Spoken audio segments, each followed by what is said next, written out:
Sprinting cricketers को हर position में चाहिए, बैटिंग में, क्विक सिंगल्स में, फास्ट बॉलिंग में, फील्डिंग में। पर कितने ऐसे कोचेज हैं जो एक्चुअली स्प्रिंट सिखा रहे हैं? आप जब एकेडमी जाते हो क्या आपको वो स्प्रिंटिंग सिखाते हैं? आपने कभी सीखी स्प्रिंटिंग? पर स्प्रिंटिंग तो हर चीज में इन्वॉल्व है। मैं तो कहता हूँ आप एक बार को ऑन ड्राइव मत सीखो, बट स्प्रिंटिंग तो सीखनी पड़ेगी। एक बार को आप ऑन ड्राइव यूज नहीं करोगे, पर आप स्प्रिंटिंग सिंगल्स तो यूज करोगे ही करोगे। अगर आपको स्प्रिंट ही नहीं करना आता है तो आप ना रन ले पाओगे, ना अच्छे फील्डर बन पाओगे। फास्ट बॉलर्स को रन करना नहीं आता, स्प्रिंट करना नहीं आते तो आप छोड़ ही दो। What do I mean by that is sprint training सीखो। This is the full master class for sprint training। ये एक मास्टर क्लास है तो हम स्प्रिंट ट्रेनिंग फ्रॉम बेसिक सीख रहे हैं। बेसिक समझ गए तो आराम से इम्प्लीमेंट कर पाओगे अपनी ट्रेनिंग प्लान में। स्प्रिंटिंग फेजेस में होती है, पर मोटा मोटा ये समझ लो कि 0 to 10 to 20 मीटर्स एक्सेलरेशन होता है। उस 30 मीटर्स से प्लस मैक्स वेलोसिटी में आपकी बॉडी आ जाती है तकरीबन।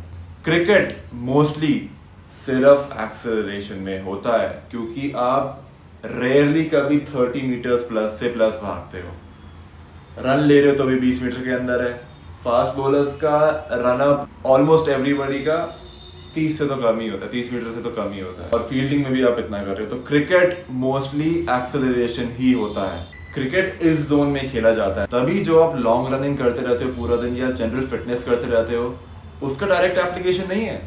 एक्सेलरेशन का डायरेक्ट एप्लीकेशन है क्रिकेट में। तीनों चीजों में, फील्डिंग, बॉलिंग, बैटिंग, तीनों चीजों में ये यूज हो रहा है। पर क्या आप एक्सेलरेशन ट्रेन कर रहे हो? स्प्रिंट ट्रेनिंग कर रहे हो? Most of you are not doing sprint training. That's why I say अभी भी फिटनेस क्रिकेट में बहुत स्टार्टिंग में है।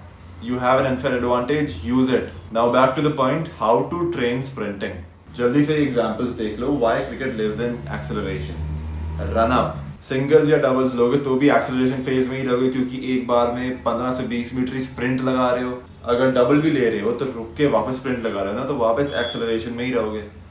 Third is fielding. बॉल आई, आपको भागना पड़ेगा तो मोस्टली आप 20 मीटर ही भागोगे, उससे ज्यादा बहुत रेयरली भागोगे। यार 3 टेक्निकल टर्म्स जिसके बारे में आप पढ़ सकते हो: shin angle, forward lean, force on to the ground. तो ये 3 चीजें हैं, मैं इनकी फोटोज भी डाल दूंगा। ये टेक्निकल चीजें हैं जो आपको पता होंगी तो बहुत बेनिफिट रहेगा।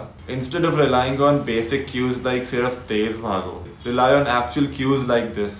Now let's see how to actually do sprint training. एक सैम्पल सेशन मैंने यहाँ पे लिखा है, डायनामिक वार्म अप। इसी में आपका ए स्केप, बी स्केप वगैरह चीजें आ गई। अच्छा वार्म अप जो करते हो वो, उसके बाद डायनामिक वार्म अप, फिर sprint drills. For example falling start sprints, wall drills, 2 point start acceleration वगैरह वगैरह। What I like to do is यहाँ पे इन दोनों के बीच में मैं प्लायोमेट्रिक्स भी इंक्लूड करता हूँ। क्यों?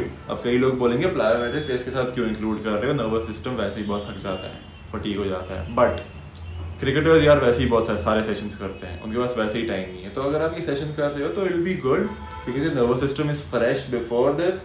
You are doing dynamic warm up, you can do plyometrics, then you can end the session with sprinting. It's gonna take barely 1 hour and दोनों चीज़ें ट्रेन हो जाएंगी, क्योंकि क्रिकेट वैसे ही बहुत हेक्टिक चीज़ है, बहुत सारी चीज़ें करनी होती है। तो इंस्टेड ऑफ प्लायोमेट्रिक्स अलग से कर रहे हो, फिर स्प्रिंटिंग अलग से कर रहे हो, आप एक साथ ही कर लो। हफ्ते में 2 सेशंस, इट्स कम्प्लीटली फाइन। 2 से 3 घंटा पर वीक ये करोगे, आपकी एथलेटिसिज्म एट पीक चले जाएगी। आई एम नॉट किडिंग, एक बार कंसिस्टेंटली करके तो देखो। तो बेसिकली यहाँ पे प्लायोमेट्रिक्स भी इंक्लूड कर लो। Now most important part, sprint training. अगर इस वीडियो से एक चीज लेके जाओ तो वो ये लेके जाओ, स्प्रिंट ट्रेनिंग करनी कैसी है। फॉर एग्जांपल आपका गोल है मैक्स वेलोसिटी स्प्रिंट्स करना, ताकि आपकी स्प्रिंटिंग स्पीड बढ़े। या फिर जो भी स्प्रिंट ट्रेनिंग कर रहे हो उसमें सबसे इंपॉर्टेंट एस्पेक्ट होता है rest, complete rest. What do I mean by that? हर रैप के बीच में और हर सेट के बीच में ऑप्टिमम रेस्ट होना चाहिए। फॉर एग्जाम्पल अगर आप मैक्स वेलोसिटी स्प्रिंट कर रहे हो तो हर 10 मीटर की स्प्रिंटिंग में अप्रोक्सीमेटली 1 मिनट का रेस्ट होना चाहिए। मतलब अगर आप 30 मीटर की मैक्स वेलोसिटी स्प्रिंट कर रहे हो तो उसमें अप्रोक्सीमेटली हर सेट के बीच में 3 मिनट का रेस्ट होना चाहिए। Now that is what patience is. Body के थकने पे मत जाओ, इससे स्प्रिंटिंग स्पीड बढ़ेगी। आप कर सकते हो, इतना पेशेंस रखना पड़ता है। Now that is what hard work is, नहीं, that is what smart work is.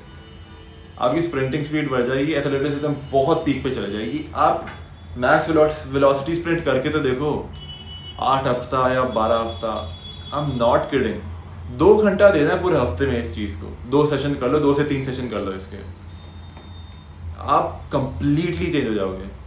आप जो रेगुलर फिटनेस करते हो आपको उससे स्लो लगता होगा, इससे इतनी क्विक मूव करोगे, I am not even kidding.